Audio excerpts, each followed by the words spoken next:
Je me présente rapidement. Donc moi, je suis Juliette Amar, j'ai 48 ans, j'ai 3 enfants, je suis prof des écoles. Je ne travaille pas sur le territoire de Belfort, mais sur la Haute-Saône, en milieu rural. Puis je suis sur Belfort depuis un peu plus de 20 ans maintenant.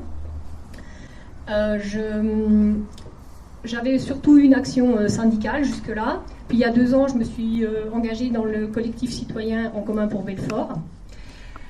Parce que le programme à la fois écolo, social et puis de lutte pour la démocratie me convenait pleinement. Et c'est aussi pour ça que je me suis entièrement retrouvée dans la campagne de l'Union populaire.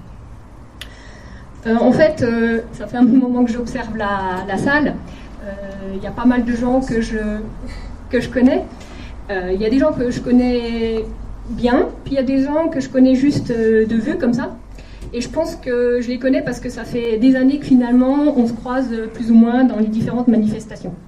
Ça fait des années qu'on se bat ensemble contre un certain nombre de choses, contre la loi sécurité globale, contre les plans de licenciement à General Electric, contre... je pense qu'on peut faire une liste qui n'en finit pas, mais contre l'action climatique, contre l'expulsion des sans-papiers. Ça fait longtemps qu'on lutte ensemble, mais qu'on lutte ensemble pour essayer de limiter les dégâts, pour essayer de limiter la casse. Je dirais que de façon un petit peu caricaturale, on nous annonce 40 coups de pelle, on descend dans la rue, puis on espère en prendre que 20, quoi. Et je pense que là, il se passe quelque chose d'important. Enfin, moi, c'est comme ça que je ressens cette campagne, c'est que pour une fois, on va pouvoir se retrouver ensemble, mais autour d'un programme positif. Et là, on va se battre ensemble pour quelque chose comme toutes les listes qui sont là, pour la retraite, pour la 6ème République, pour le blocage des prix, pour une allocation pour les jeunes, pour la cantine bio gratuite, pour tout ce que vous voulez, mais enfin pour du positif. Moi, j'avoue que ça me fait du bien, puis je pense que je ne suis pas toute seule. J'ai l'impression qu'il y a quand même un petit peu d'espoir ces temps-ci. On le ressent dans la rue, et moi, c'est ce que j'ai un petit peu envie de dire dans cette campagne, quoi. J'ai envie de dire, là, il faut se mobiliser, il faut aller voter, mais c'est pas juste pour voter contre.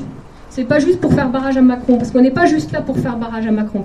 Moi, je pense que là, on va voter pour. On va voter parce qu'on peut essayer de changer de système. Moi, c'est ce que j'attends de ces élections. En fait, le slogan « Un autre monde est possible », pour moi, c'est pas qu'un slogan, là. Ça peut devenir une réalité. Et je pense qu'on est à un moment donné où ça peut basculer. J'allais dire, les partis, là, il me semble qu'ils ont pris leurs responsabilités. Ils ont laissé de côté les petites divergences et puis ils se sont mis ensemble. Et je pense qu'il faut que tout le peuple de gauche fasse pareil, en fait. Tout le monde. Les syndicats, les assos, mais aussi les simples citoyens, en fait. Il faut mettre aussi un petit peu de côté nos petits doutes, des fois, et puis aller à fond dans cette campagne, parce que de toute façon, là, on n'a plus le choix, parce que c'est ça où on va se payer le mur. Enfin, Gérald dirait, on se l'est déjà payé.